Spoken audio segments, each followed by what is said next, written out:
Ready for the next true crime phenomenon? We adopted Natalia. We had no idea what we were dealing with. She's not 6. She tried to kill my wife. She threatened to stab my sons. One night, Natalia is standing at the foot of the bed with a knife in her hand. She was an adult. Maybe there's more than one villain. We're in deep, deep trouble. We were all abused! The Curious Case of Natalia Grace. 3-night event, Monday, May 29th at 9 on ID.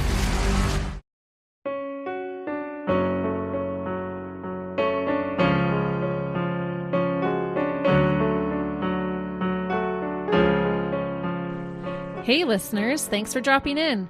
I'm Christy. And I'm Melissa. And this is Buried Motives, where we dig deep into the details of some of the most gruesome Dirtbag murderers.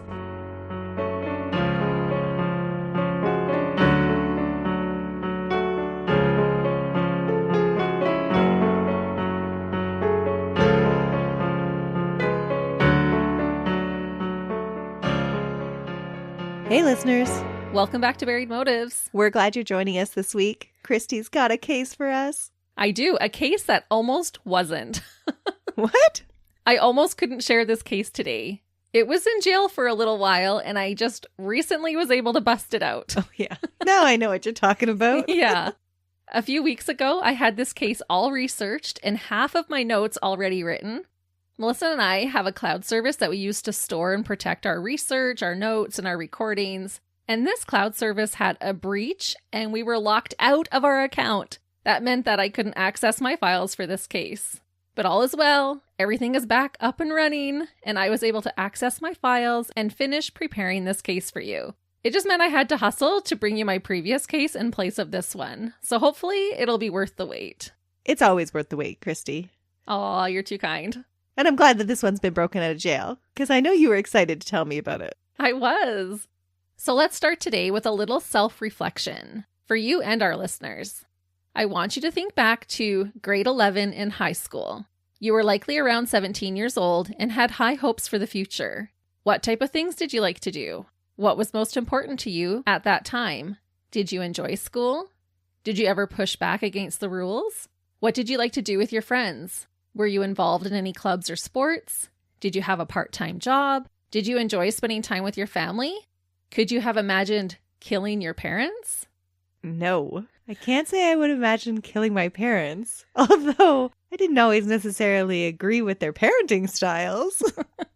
Well, today we are discussing a parricide committed by a 17-year-old boy. He was only months shy from his 18th birthday, and in a rash decision, an act of rebellion, he chose to viciously murder both of his parents. Oh, that's so sad. Those spur-of-the-moment decisions and then those lifelong lasting consequences. Exactly. And this boy's reasoning for committing this vile act and his actions afterwards is sincerely dumbfounding.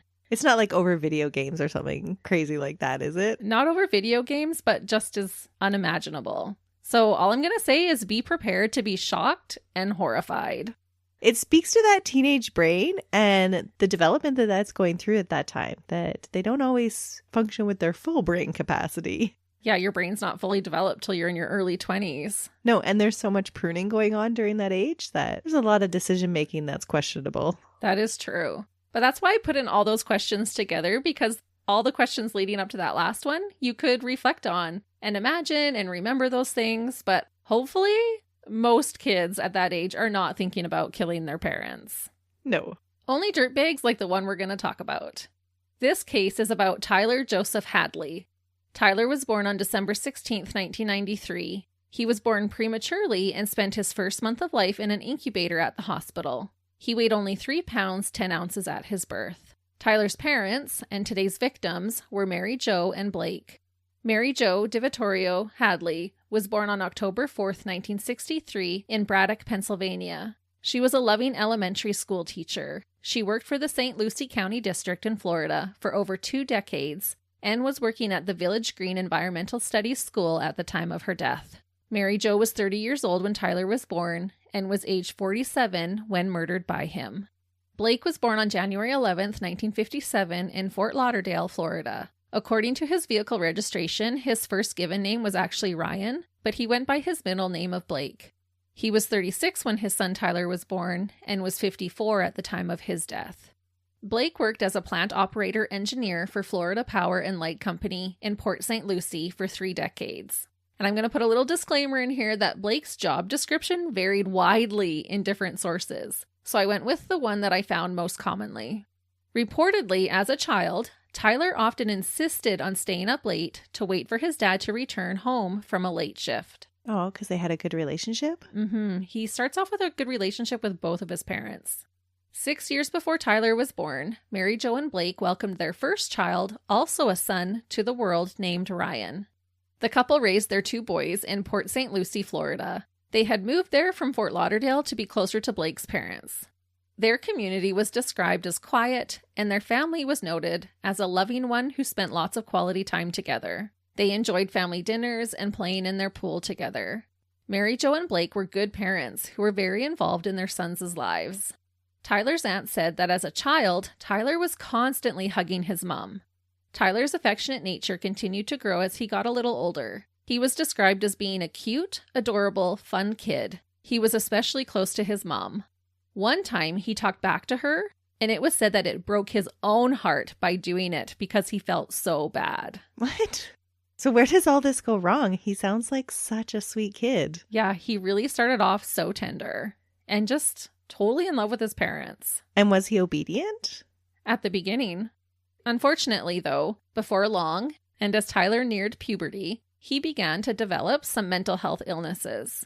Oh, we've covered so much mental health cases lately. We really have. It's so sad. But it's a common thread sometimes in these cases that we cover. It is.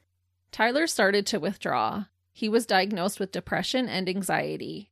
As a result of these conditions, Tyler suffered from low self-esteem. His grandmother reflected that he felt like he was, quote, a step below everyone else. He would attempt to try new things like sports or playing an instrument, but then would quickly quit when he started to feel insecure about his ability to perform the hobby. So was there anything in his childhood that made him feel like less of a person? Or was he kind of like this perfectionist that never could meet up to his own standards?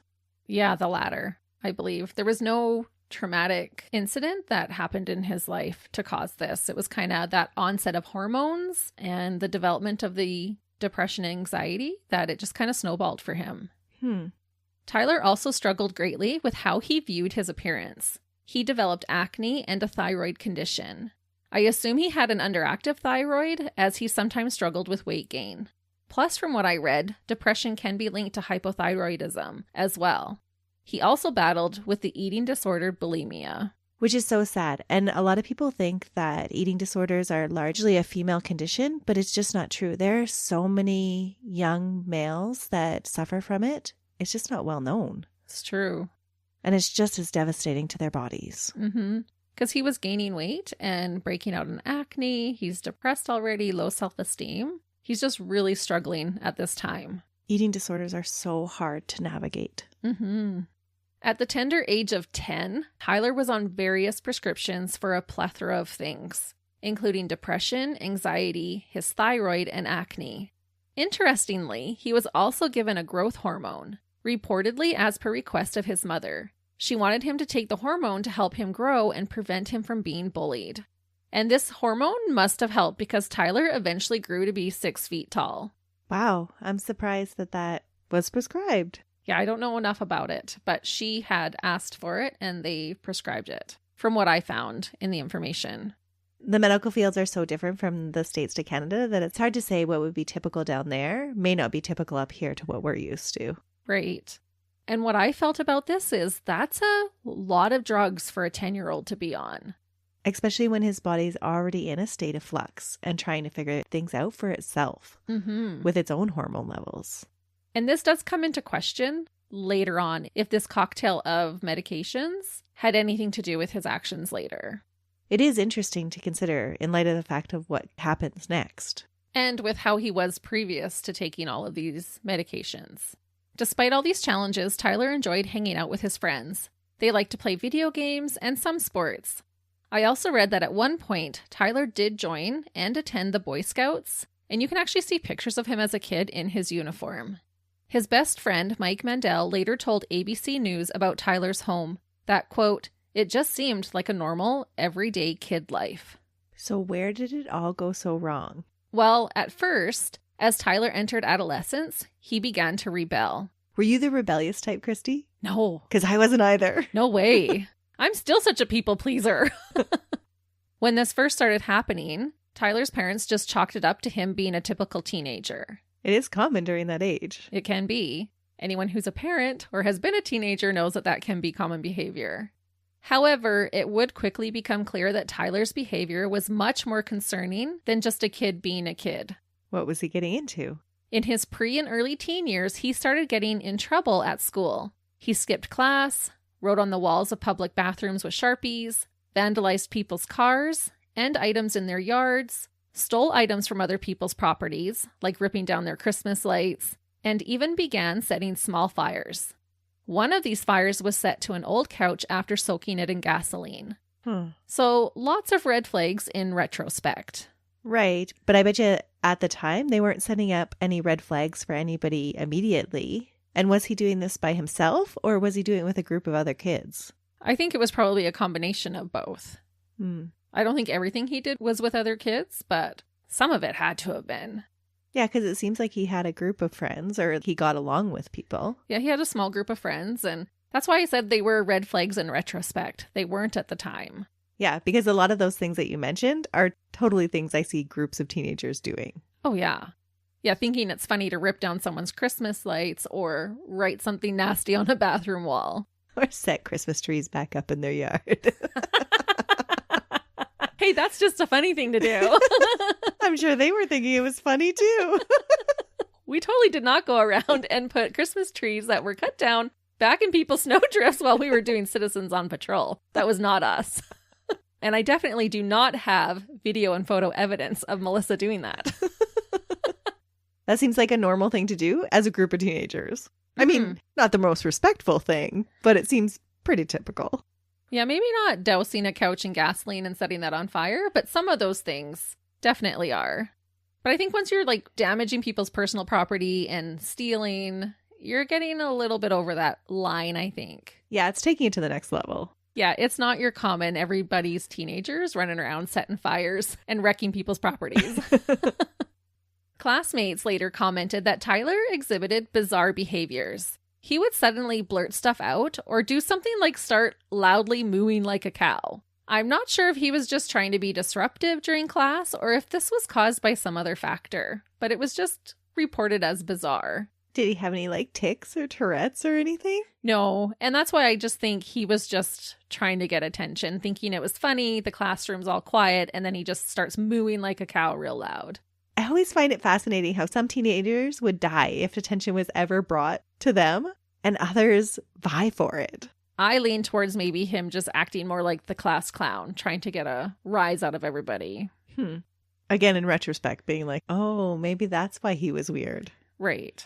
By age 12, Tyler started to numb his pain by getting drunk.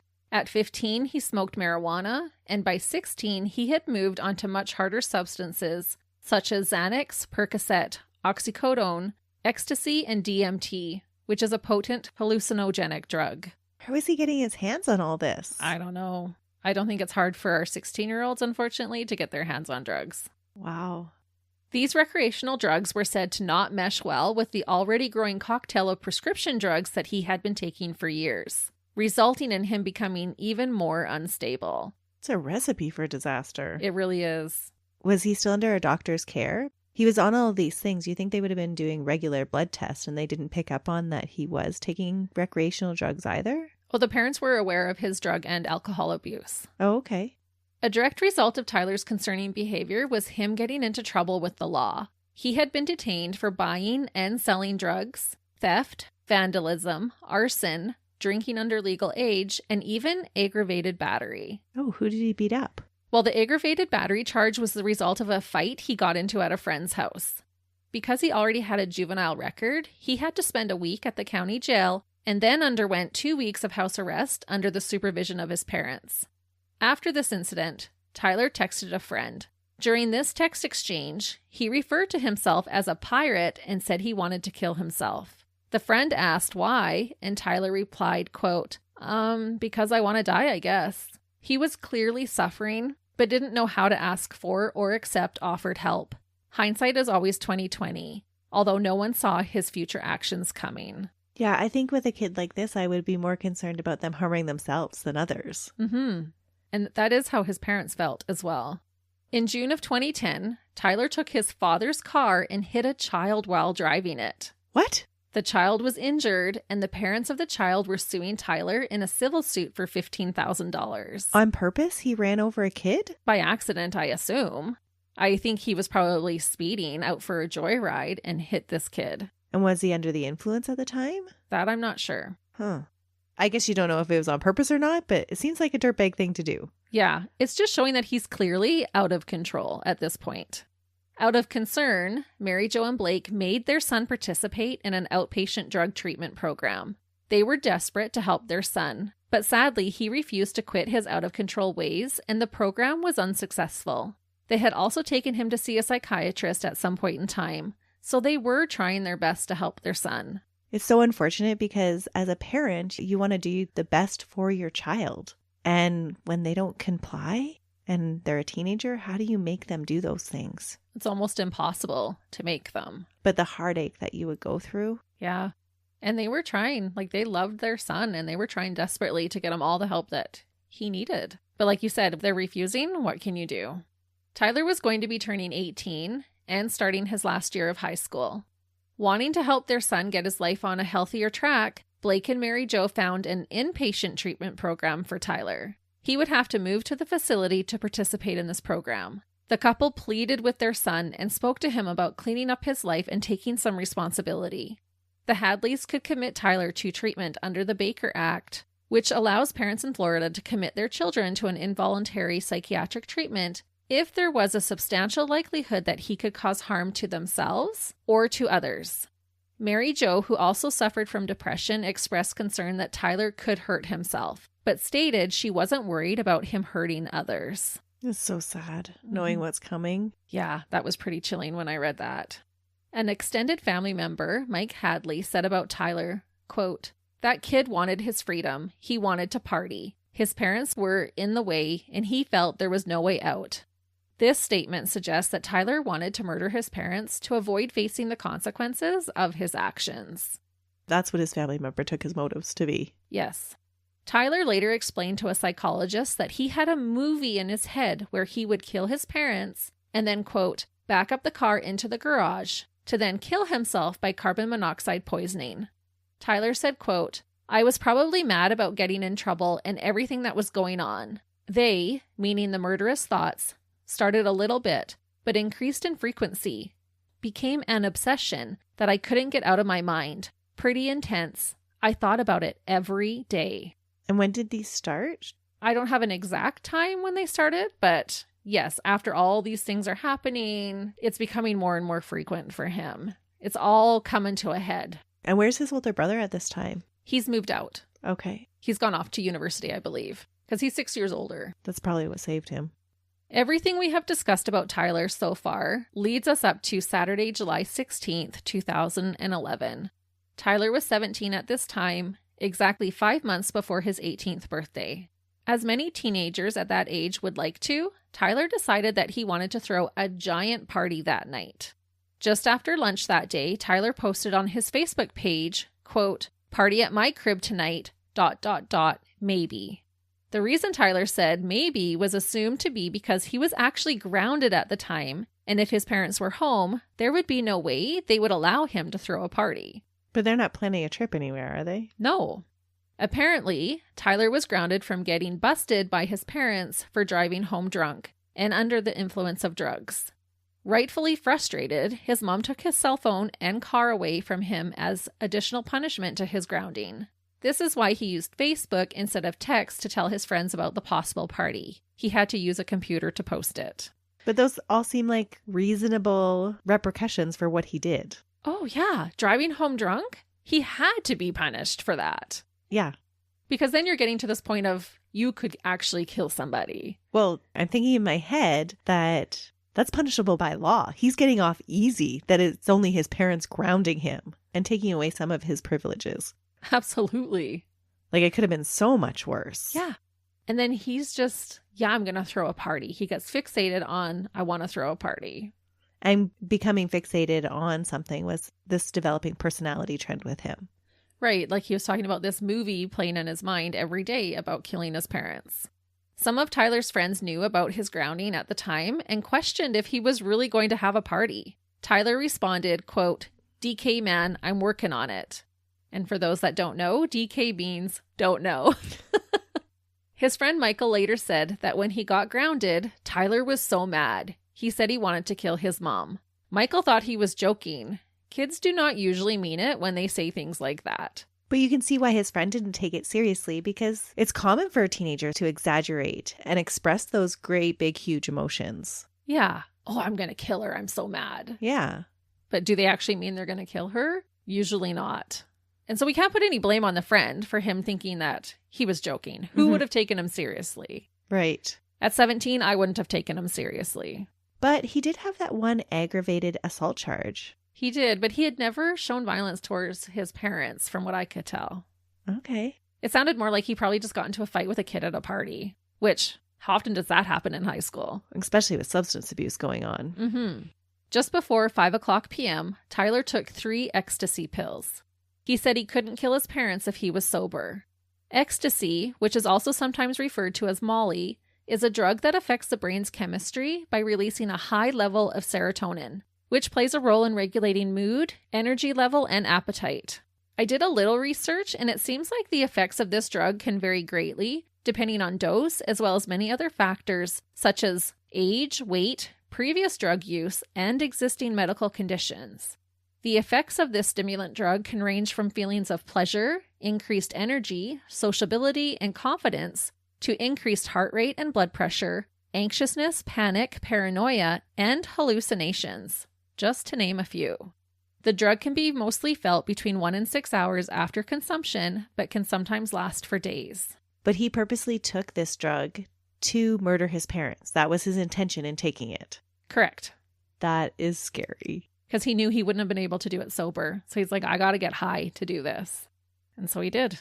That is just so crazy to me. Mm-hmm. So he's purposely choosing to become a dirtbag. Oh, yeah. This totally proves premeditation. He's not later going to try to use the defense that he was not criminally responsible because of drug use. No, he doesn't. Okay, good.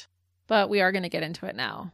While her son was taking this drug to aid him in his sinister plan, Mary Jo was sitting in the family room working on her computer. Tyler entered the room without his mom realizing. He had a claw hammer in his hand. Not a hammer. A hammer. I know. I gotta stop picking cases with hammers. And this next part is so creepy.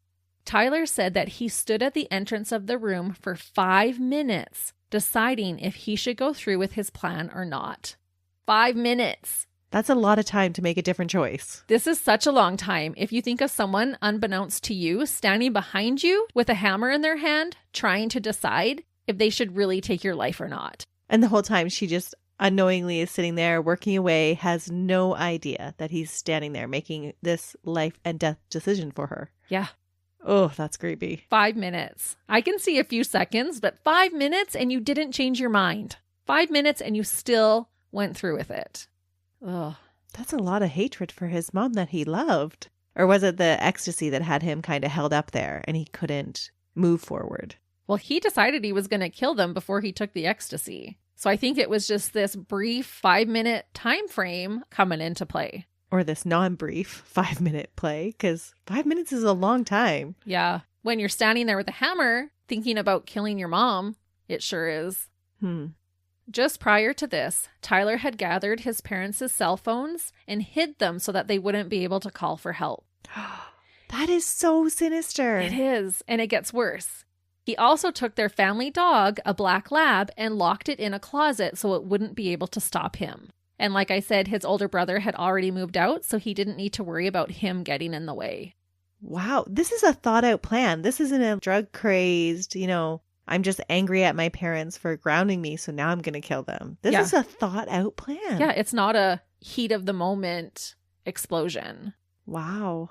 He wanted them to be defenseless. He didn't want the dog to help them and didn't want them to be able to call 911. He is truly disturbed. 100%.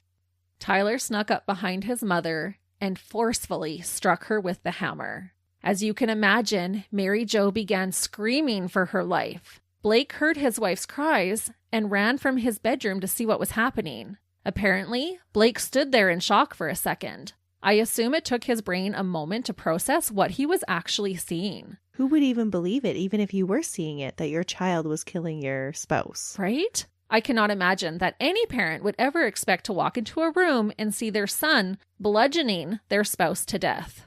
Father and son locked eyes for a moment, and then Tyler didn't hesitate when he began also striking his father with the hammer. Looking at pictures of Blake, he is not a small guy by any means, so it is unreal to think about the force that it would have taken his son to subdue and ultimately kill him. Before Mary Jo died, the last thing she said to her son was why. Blake also hollered out the same question, to which Tyler responded, quote, "Why the F not?" And I wonder if this moment haunts him. I hope it does. Yeah, they were just shocked. This tells me that they had no idea that this was about to happen. The dad was stunned. They stood there looking at each other for a moment while he was trying to process what his son was doing. Wow.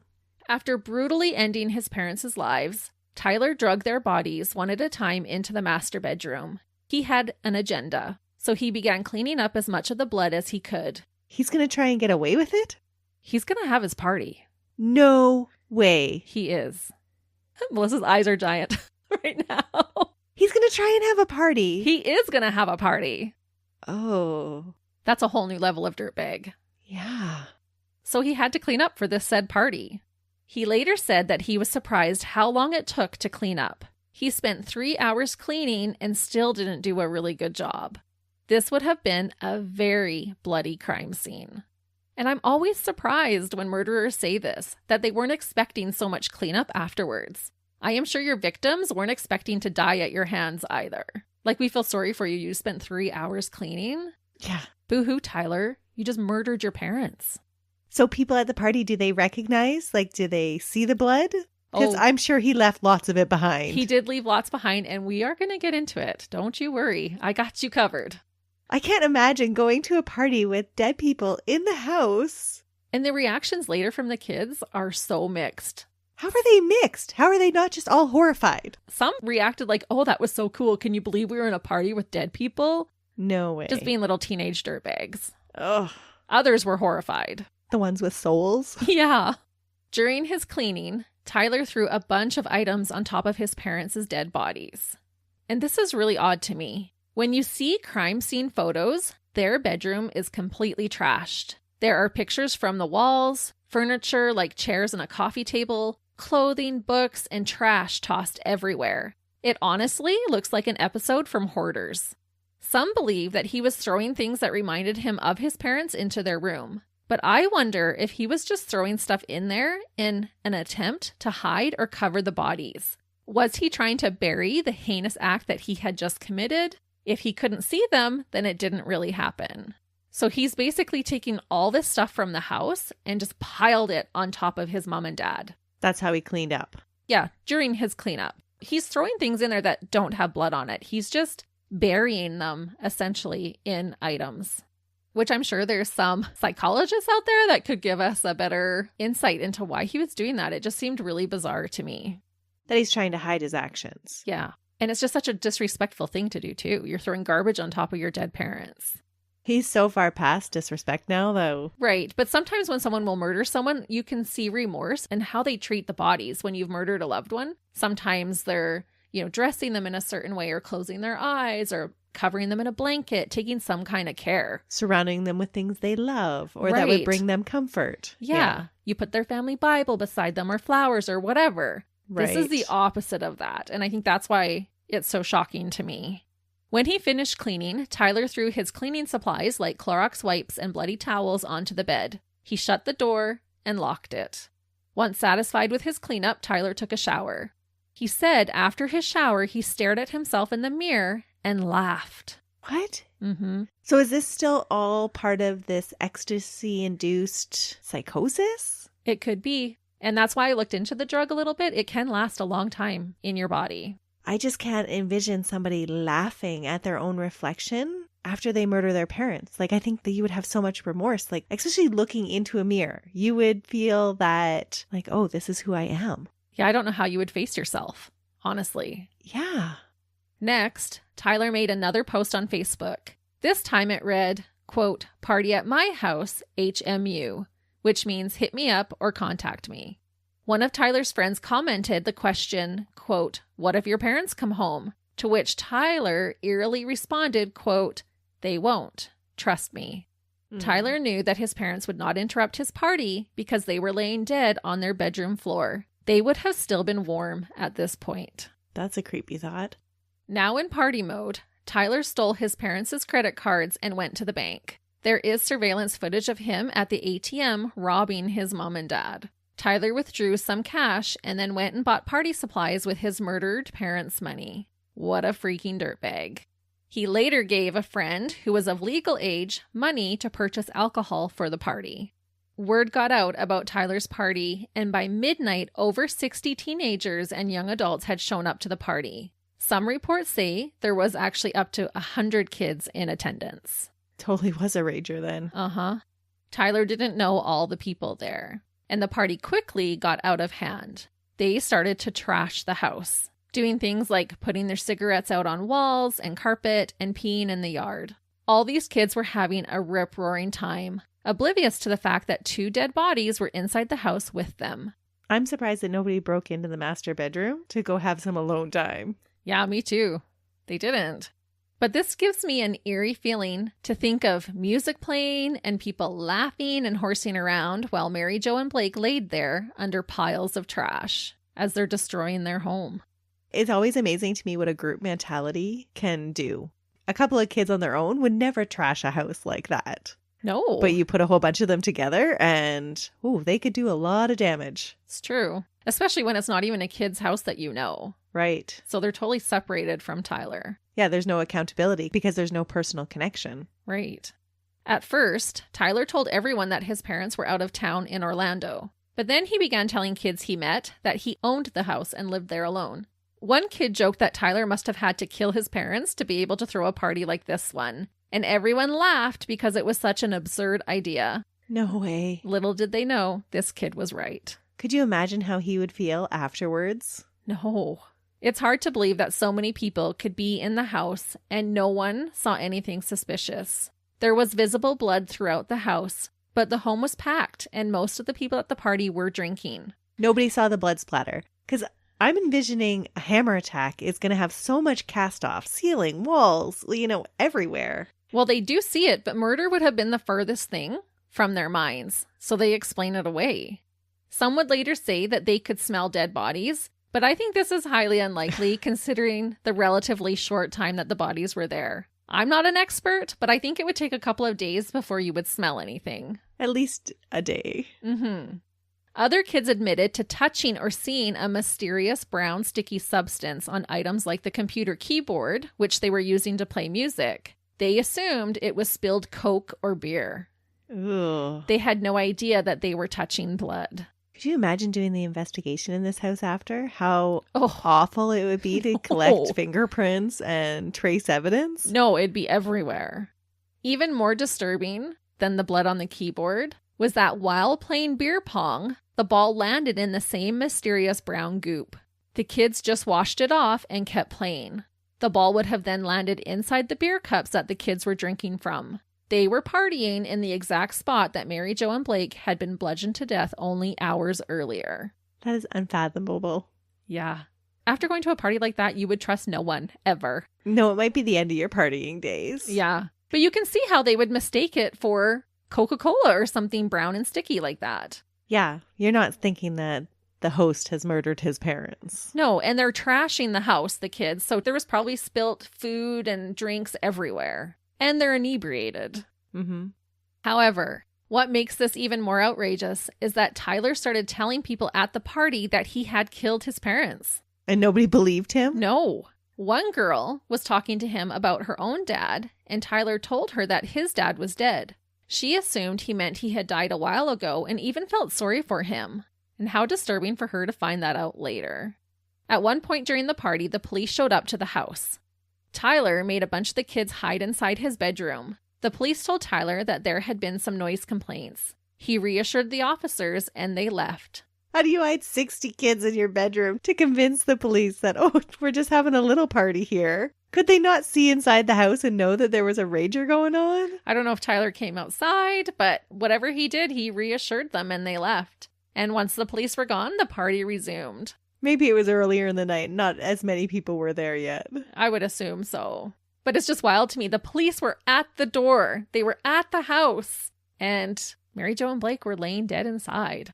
But in their defense, too, you're going to this party not thinking. You're thinking the parents aren't home, not that they're dead inside. But why wouldn't you follow up? Why wouldn't you want to talk to the parents? Like, why are you talking to the teenager about the noise complaint? Why wouldn't you want to talk to the owners of the house? He probably said they were out of town in Orlando, like he had told the kids at the beginning. Right.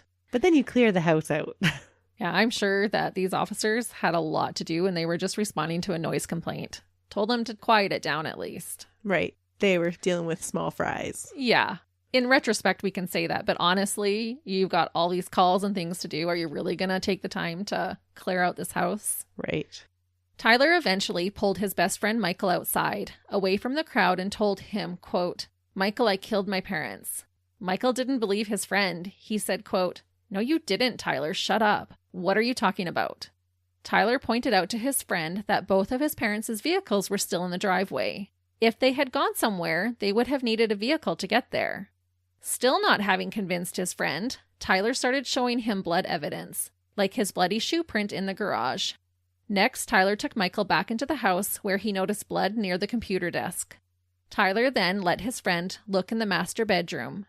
At that moment, Michael realized that Tyler was telling the truth. His friend had viciously killed his parents. Michael later said that he could see Blake's leg sticking out from under the rubble. Oh, that would be a sobering moment. Mm-hmm. Because these parents were like extra parents for Michael. They had been childhood friends. Michael was in shock and didn't leave the party right away. He stayed for about another hour to hang out with his friend. The two boys took a selfie together, which you can easily find online. Michael said he wanted to spend time with his friend because he knew it would likely be the last time that they got to see each other. Okay, and so is Tyler's actions of showing Michael and confessing to Michael, does that kind of convey a little bit of remorse or processing of what he's just done? I think he's probably coming off of the drug, coming off of his high, and I think it's starting to hit him. Mm-hmm. About staying for that hour, Michael said, quote, "If you were in my shoes and that guy was your best friend, you wouldn't want to leave right away. I know how heinous and sick this is. You know what he did? I knew it was going to be the last time I ever saw him." It's actually a lot of emotions to process for a teenager. Mm-hmm. Because he probably felt like he was like a brother. Mm-hmm. Michael left the party after 4 o'clock in the morning and promptly placed an anonymous tip with Crime Stoppers at 4:24 a.m., now on July 17th. He told Crime Stoppers that his friend had killed his mom and dad with a hammer. And I thought, good for Michael. That couldn't have been an easy thing to do, to turn in his childhood best friend. No, that was a stand-up move and shows a lot of maturity, especially since he was at the party drinking too. Yeah, very grateful that Michael did the right thing.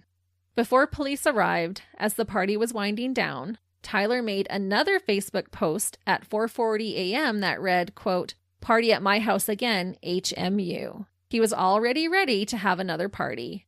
Was he so heartless that it didn't even faze him that he had just killed his parents? Was he trying to avoid facing what he had done? Or had he not even grasped the consequence of his actions yet? Either way, total dirtbag. And obviously he didn't think that Michael was going to turn him in. No, not at all. He has no idea that a call has already been placed at this time. I'm going to walk you through what happened after police received the call from Michael. I was able to find Tyler's arrest affidavit to bring you this information. It starts off, quote, "On July 17th, 2011, at 4:32 a.m., officers were dispatched to 371 Northeast Granger Ave, St. Lucie, Florida, in reference to an anonymous call received through Crime Stoppers in Orlando, which was received at 4:24 a.m. The anonymous caller stated that he had information stating a 17-year-old male named Tyler Hadley had killed his parents at 5 p.m. on July 16th, 2011. The anonymous caller indicated that Hadley had used a hammer to kill his parents. The caller gave the address of the crime." Police immediately dispatched and soon arrived at the Hadley home. When they arrived, they noted 3 vehicles were parked next to the house.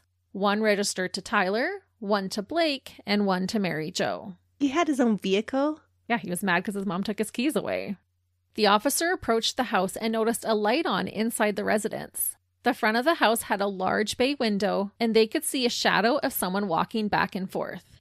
Next, they saw a white male, later identified as Tyler, grab an armful of books. Officers watched as he carried this pile of books to a back bedroom and then threw the stack of books into the bedroom. He did this 2 more times. What, he's still covering them with stuff? Yeah, he had obviously resumed piling items into the room on top of where his parents laid. This is just bizarre. I know. He must still be high. This is not rational behavior at all. I don't know. He's already covered them up. That's where I'm thinking, like, is it, if I can't see them, it didn't really happen? Like, he's trying to bury those feelings, bury what happened. It's very odd. Mm-hmm. An officer knocked on the door, but Tyler did not answer. They waited, and after 5 minutes, the lights in the house turned off. Probably because, you can't see me, so I'm not here. Yeah, it made me think of his immaturity for sure. I assume Tyler was freaking out to see police outside his house. And how juvenile that he thought he could convince them that he wasn't home. When Tyler still didn't answer after the second knock, the police called for backup to secure the perimeter.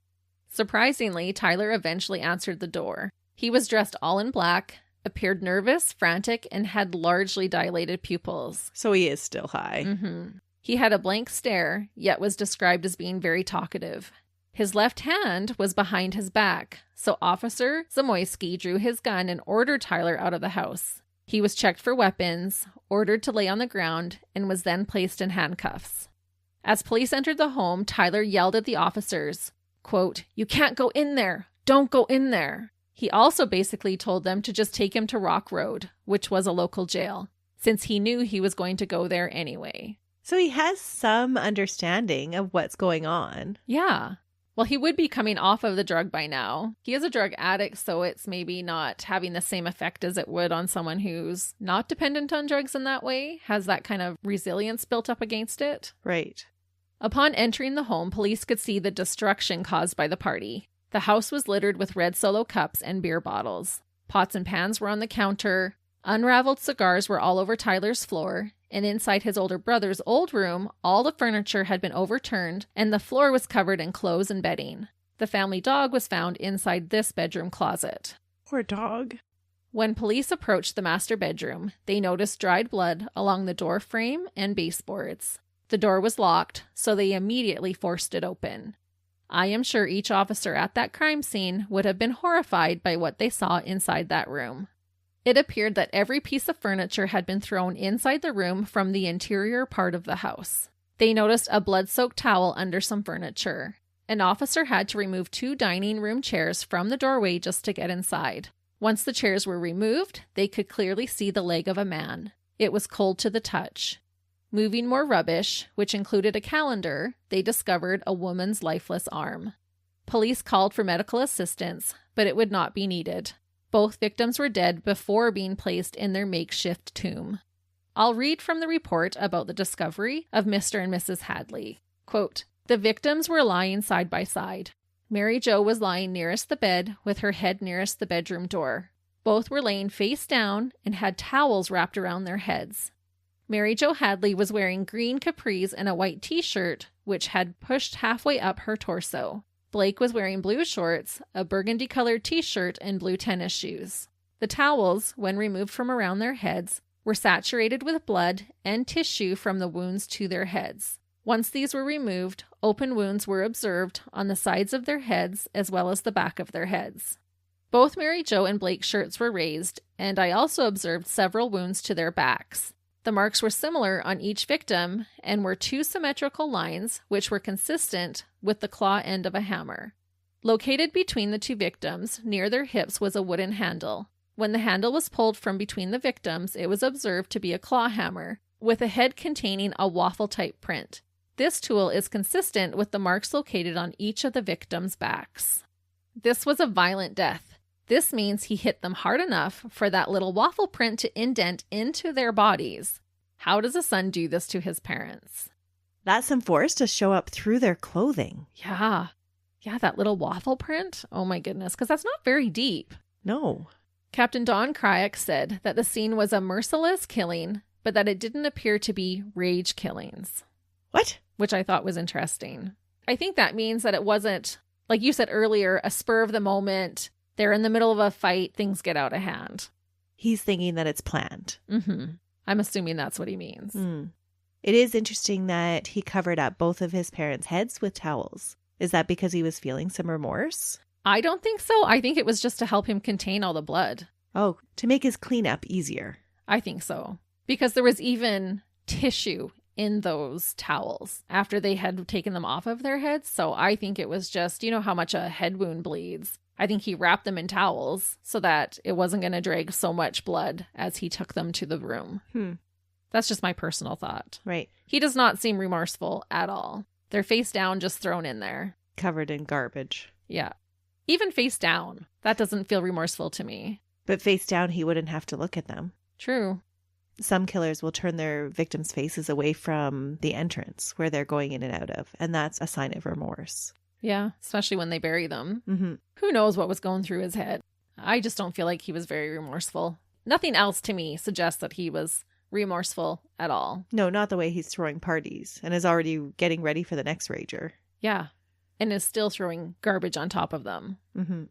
Tyler's friend Michael was questioned. He told police how earlier Tyler had told him twice that he was going to kill his parents, but that he didn't believe him. He also told police that Tyler stated that he was planning to kill himself by taking 10 Percocet pills, which were found later. He had 10 of them stashed. So do you think he was actually going to go through with it? Because then I'm thinking he is feeling remorseful if he's going to kill himself after. Well, he had been talking about killing himself for a long time. But he had made that post about having another party, so if he was going to, it was postponed for a little while, at least. Another friend, Marky Phillips, stated that Tyler told him he wanted to kill his parents and have a big party after. Tyler said no one had ever done that before, almost like he was bragging at the idea of being the first to do it. Oh, that's dirtbaggish. Yeah.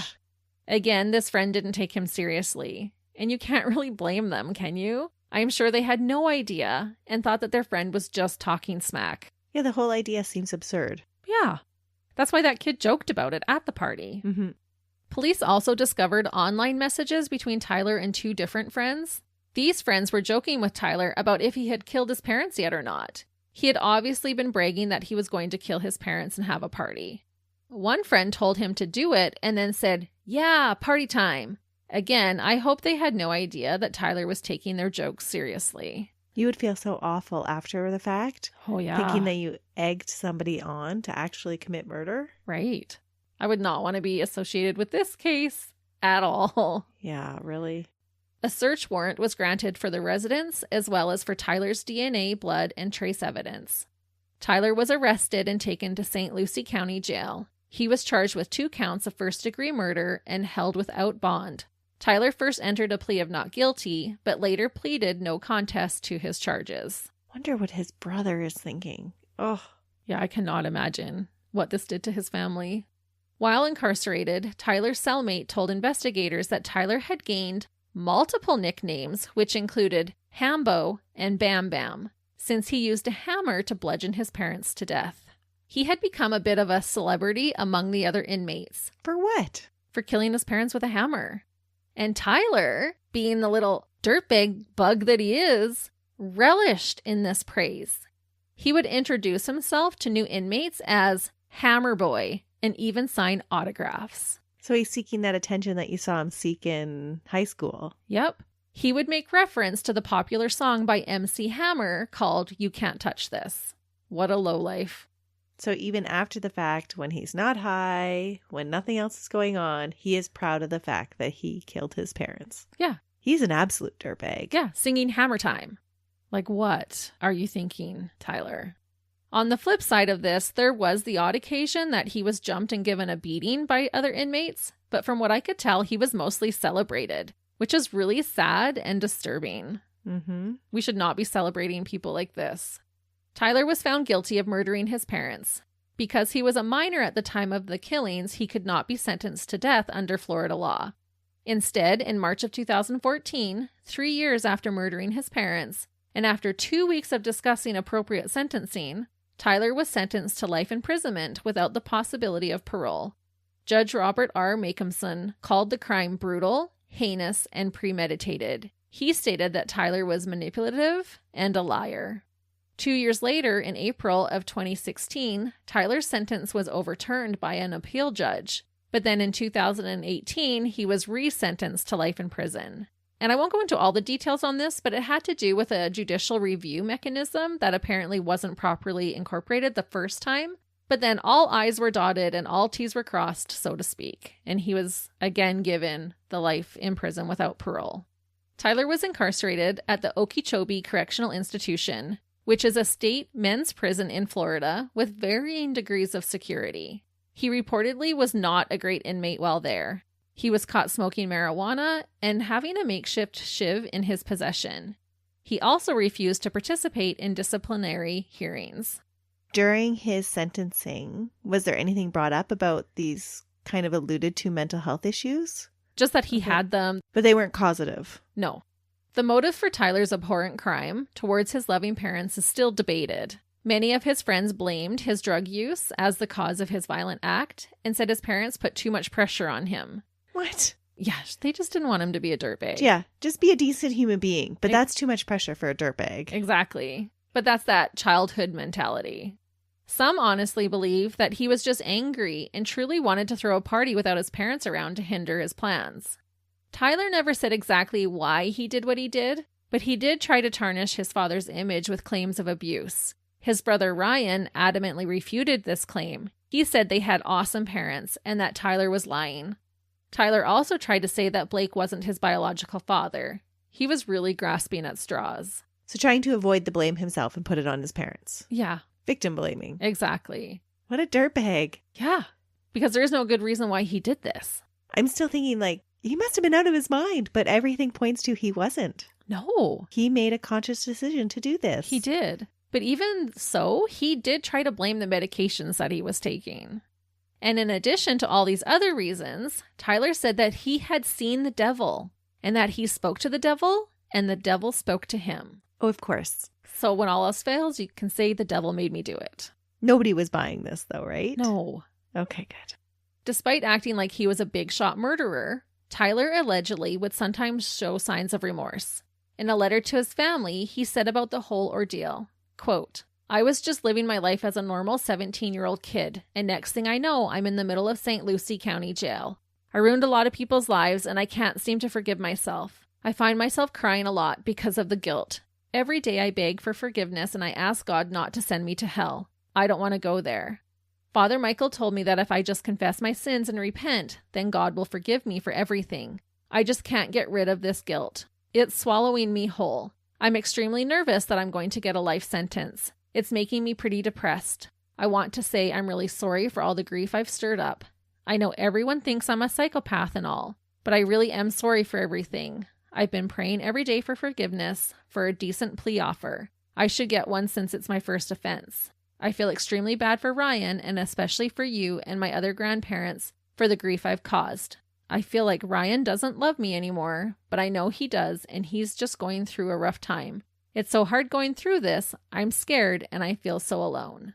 Having a hard time feeling any remorse for him. Well, even in that statement, it's all about him. Mm-hmm. It's not about what he's done. It's, oh, I hope I get a plea deal, and I hope I don't go to hell, and I hope I don't get life without parole. It's all about him.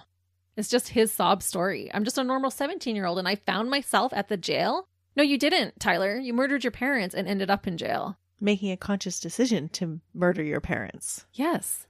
At his sentencing hearing, Tyler offered an apology to his family. With his back towards them. He didn't even face them? No, he was too much of a coward to face them. He said, quote, "I still don't understand myself and the reasons for my atrocious actions. I really don't know, contrary to what anyone else may tell you. I'm telling you the truth. For me to try and explain would be like making excuses, and there is no excuse. I'm sorry to my brother, my grandparents, the rest of my family, and my parents' friends. I'm sorry that I took them away from you." He also said, quote, "Not a single day goes by that I don't think about my parents or my whole family that I've affected by this. I just want everyone to know that I am truly sorry for, the acts I committed. Yeah, I'm not buying it. No, that one sounds more sincere than the first, but still, he couldn't even look at them. He couldn't face them. When the murders first happened, 23-year-old Ryan admitted that he was torn about how to deal with his younger brother. He did plan to visit his brother. He said, quote, "It's what my parents would want me to do. They wouldn't want me to abandon him. I don't know what I'm going to say. I'll probably just sit there and cry." During court proceedings, Ryan testified for an entire hour. In the end, he said he wanted to see his brother get the maximum penalty possible. Tyler's cousin said that the family couldn't make sense of Tyler's violence, but did mostly side with the judge's decision regarding life without parole. His uncle, Blake's brother, said the judge, quote, "made the correct decision. We're satisfied with it. We want to move on with our lives and get past all of this. It's been difficult. It took a lot of pain on us. A lot of pain and a lot of stress. We don't go one day without thinking about Blake and Mary Jo. Not a day." So many lives affected. Yeah. Despite his sentence in 2036, 25 years after he was first arrested, this case will be reviewed to make sure his sentence is still appropriate. The family dreads having to go through another sentencing hearing. They say it's like going through another funeral each time. They want finality to it. So that's coming up in 13 years. But I thought he had no chance of parole. So why is it being revisited? I think because he was a minor at the time of the okay. sentencing, but I'm not 100% sure. Not that it's an appeal or a parole hearing, but just making sure, is that sentence still appropriate? Right. It's unlikely that they're going to change their minds because he's been such a dirtbag inmate. Yeah, I agree. But I guess at that point, he has served a 25-year sentence. He's served a life sentence, and so they'll revisit it, and we'll have to wait and see, I guess. Tyler's friend Michael, whom he first confessed to, said that Tyler ruined his life. He felt close to Tyler's parents and family. He had grown up with them. He said about the ordeal, quote, "I didn't have any hesitation whatsoever for calling the cops. The worst feeling had to be realizing that his parents were gone." He also said that the immediate aftermath was brutal for him. He was labeled as the murderer's best friend. Even though he had turned them in. Oh, yeah. And helped them capture him. Yeah, but all the other kids at school, like, "Oh yeah, you're that murderer's friend." And he was grieving. He would have loved Tyler's parents. He had a relationship with them. Yeah, that's sad. Since he was a kid. Mm-hmm. So that would be a great loss for him as well. I'm going to end with a few quick points to wrap things up.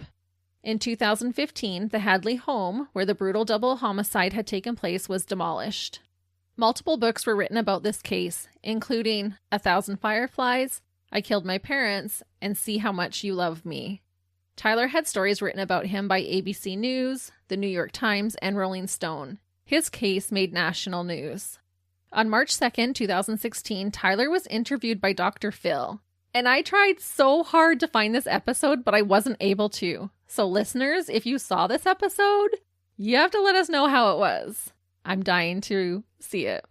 Yeah, it would be curious to find out what Dr. Phil had to say about him. Yeah, I'm still going to try, but I wish I could have found it before sharing the case today. Not that I take anything that I hear on Dr. Phil, but at least to hear more from Tyler. Mm-hmm. In prison, Tyler earned his GED. He said he loves reading the Harry Potter books or anything by James Patterson. He was meeting with a priest and hoped to become ordained if ever released from prison. A week after the gruesome murders, a double funeral was held for Blake and Mary Jo. Almost 1,000 people attended. The service was held at a Catholic church in St. Lucie, and then both were buried at Forest Hills Memorial Park and Mausoleum. Ironically, the day after they were killed, just hours after her body was discovered, Mary Jo was supposed to read from the 13th chapter of 1 Corinthians during that Sunday's Mass. The passage she was supposed to read was, quote, "Love is patient, love is kind. It always protects, always trusts, always hopes, always perseveres." Oh. And that is the story of a teenage dirtbag who let his addictions, mental illness, and utter selfishness override the perseverance of love towards his parents, the dangerous and cold-blooded murderer, Tyler Hadley. What makes this case just so heartbreaking is the betrayal. His parents loved him so much. He had everything going for him, and then he chose to do such a despicable thing. Yeah, and everything that they were doing that he took as a negative thing was out of love. They were wanting to get him help, wanting to get his life on track. They were there to help him in any way possible. And he just couldn't see it that way. Nope. It's just so heartless. Yeah, heartless is a good way to describe him. But listeners, we hope you spread the love until we're back again with you next week. With another dirtbag case. Until then, See ya. bye.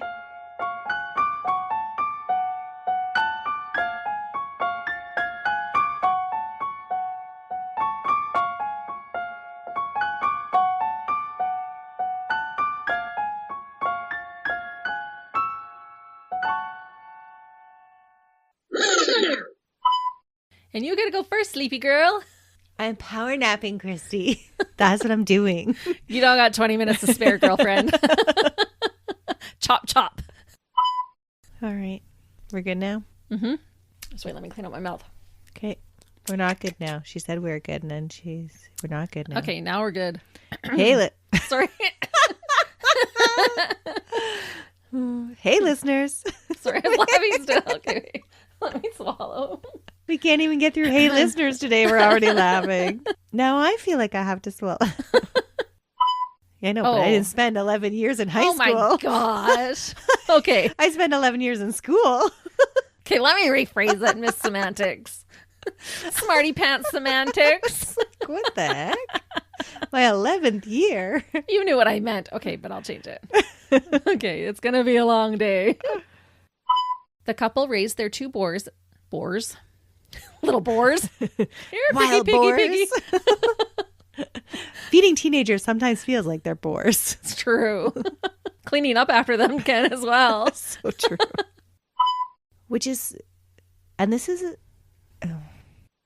and of course, to do all that, I have to stick my tongue out just right so I can maneuver. Gives you the best level of concentration. Yeah. It's scientifically proven. Actually, I don't know that. But Fact check. But he purposely took the actus. Sorry. Like you look like a Disney villain. You were like, I'm going to dislocate my jaw because I'm yawning so big. It was Okay, like yawn really hurting. break. I hate it. I hate it.